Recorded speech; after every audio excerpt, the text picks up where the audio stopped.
Last we left off, Count Emicho's disastrous crusade had been smashed in Hungary, and the French contingent of peasant crusaders had been escorted under guard to Constantinople. Now it's time we return to Peter and his main force of peasant crusaders in Cologne. By the time Peter was ready to depart Cologne, he had amassed some 40,000 followers. Most of them were untrained and unarmed. A small handful of them were lesser knights. His host included women, children, and the elderly, and together they were gonna retake the Holy Land. They set off towards the end of April and made their way down to Hungary. This time, the King of Hungary was a little less interested in allowing crusaders through his lands, but in the end, he basically said to Peter, "Look, you guys can go through, but first you gotta swear that you're not gonna kill anybody or break my things." To which Peter, of course, agreed. All was going well until the crusade arrived at the very town that the French expedition had looted while waiting at the Byzantine border. Some of the peasant crusaders got into a dispute with a merchant over a pair of shoes. This dispute became a brawl. This brawl became a riot. The riot then escalated into a battle, which culminated in one of the crusading knights leading a band of followers to storm the citadel of the city. They then stole the city's food, killed 4,000 Hungarians, and then hightailed it for the Byzantine border before the Hungarian army could show up. But now, the poor beleaguered Byzantine governor in Belgrade suddenly had 40,000 hungry, riotous peasants on his doorstep. He had heard of their behavior in Hungary, so he brought in a mercenary force to help keep the peace. They were to make sure that the Crusaders crossed the Sava River in a slow, orderly fashion, so the Byzantines could keep track of them and make sure that bands of Crusaders weren't just wandering the countryside. But, of course, the Crusaders felt that they weren't crossing the river fast enough, so they decided that the best course of action was to attack the Byzantine troops they were ostensibly there to help. After routing or killing the smaller Byzantine force, they then went pillaging and looting through the country until they got to Belgrade, which they pillaged, looted, and set on fire.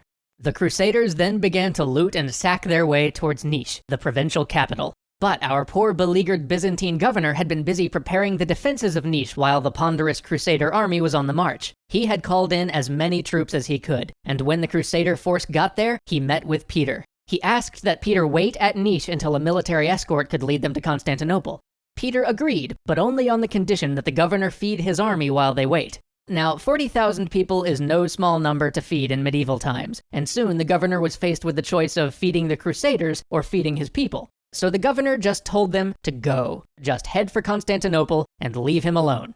But some of the German contingent decided to burn down a mill on their way out, which then escalated, and soon the governor had to call in the troops he'd been gathering at Niš to suppress the out-of-hand Crusaders. He gave his troops instructions to take hostages rather than killing when possible. Peter made his way to the very back of his column to see if he and the governor could come to an agreement and maybe his crusade could be allowed to go on its way. But by now, the mob of Crusaders were really completely out of Peter's control. They attacked the city of Niš itself. The garrison turned them away, but the defeated Crusaders just got a bigger mob together and attacked the walls of the city again. This time, our beleaguered Byzantine commander had had enough. He told his men to attack the Crusaders before they destroyed the provincial capital. The Crusaders were, of course, no match for trained, armed, and armored troops, and were decimated. Or I guess you could say quartered. Peter fled to the hills and hid, but by the time what remained of his army found him, a quarter of it was missing. Their supplies and money had also disappeared during the rout, and so the bedraggled band of beggars dragged itself to Constantinople, hungry, tired, and broke. There they met up with the French contingent that had left the west before them, and Peter, along with the leader of the French force, Walter son of Avoir, were summoned by the emperor. Despite everything, the emperor counseled them to wait for the real force of knights, which the Pope had assured him was on its way. But if they really wanted to go attack the Turks, he wasn't going to stop him. He would find some boats to ferry them across the Bosphorus. Of course, despite the warnings, the Crusaders wanted to cross into enemy territory. So after 5 days of feeding 30,000 unexpected guests, the emperor assembled his boats and ferried them into Anatolia. Once across, they began to pillage town after town until they made it to Nicomedia. And remember, this was Byzantine territory a few short years ago. These are the very towns that Emperor Alexius had petitioned the Pope to help him get back. But beyond that, there is no question. These towns were Christian. But that distinction seemed lost on the Crusaders, and so pillage and loot they did. But once they reached Nicomedia, a quarrel broke out and the army fractured. The French contingent of the army stayed under the ostensible leadership of Peter, but the German and Italian portions broke off and elected to follow a knight named Reinald instead. From there, the two groups continued to pillage until they both ended up occupying the fortified coastal town of Kivito. Peter urged them to hold up there until the main crusading force arrived, but by this point he had long since lost control. The two groups started making forays into the surrounding countryside, literally egging each other on. Each time one group would return from a raid, they'd boast and talk about how much braver they were, how much more they were doing for the cause, which would then inevitably lead to the other group doing something rasher, stupider, and more foolhardy to show how much braver they were and how much more they were doing for the cause. Peter, unable to control this, decided to leave the crusade and head back to Constantinople to ask for the emperor's help. But while he was heading back, the French forces decided that it would be a good idea to attack the local Turkish capital. They couldn't get through the walls, so instead they pillaged and butchered everything around it, with atrocities ranging from systematic massacre of civilians to children being tossed on a fire. They considered this a job well done, and headed back to the base with more than the usual amount of self-congratulation. The German contingent, not to be one-upped, then went out to capture a nearby castle. The garrison there was light, and the German crusaders were successful, but they forgot to check if the castle had any water stored up. Of course, the Turkish forces by this point had been mobilized, and they knew full well that the castle had no water reserves, and that the nearest well was way outside its walls. So the Turkish army pulled up and parked itself outside the castle. After a few days drinking the blood of donkeys and their own urine, the crusaders surrendered.